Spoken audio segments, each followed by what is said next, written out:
believe I took a gust of wind to the right wing, dropped my nose a little bit, came down a little bit hard on the left main gear, and for the first time in 40 years of flying, I knocked the gear out of my airplane.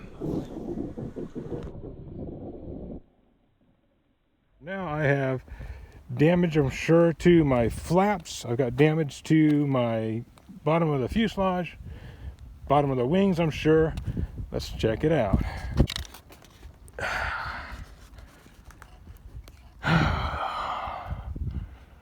Yeah, filed down a little bit of the flap. Not happy at all. Scratched up the tail a little bit. Well, I guess I got out pretty easy, guys. Just the gear. And it sure as heck didn't take much to pull it. But won't fall for it twice. It's going to be epoxied in like crazy, so happily nothing damaged up front. Wingtip skids, and so got a little damage to repair, and knocked out my fuel tank deal. So as you can see, the two gearboxes have only really got two spots where it actually pulled foam.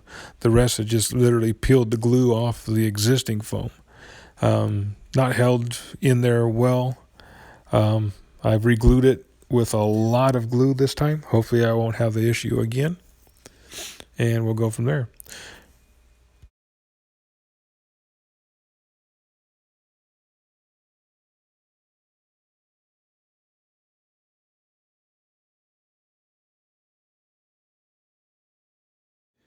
Well, it only took about an hour, hour and a half to get the repairs done and get those gear blocks back in.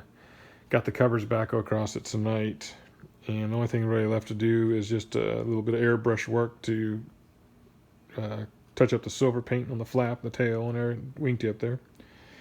But I am going to take the opportunity to swap out a servo. The servo is a 9-gram servo on the gear door, and it doesn't have enough to open the gear door during high power settings for takeoff.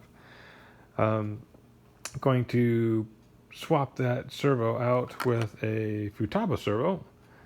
This one has about 51 ounces of torque, where the one that's in there only has about 20. So hopefully that'll be enough to get that door open on the high power of takeoff. As for now, I am reducing power to about a quarter throttle to hit the gear switch to bring it up and get the gear in the nose well without having it hit the door itself. So hopefully that'll work out and get this thing back up in the air. Next weather opportunity, I guess. Winter in Indiana.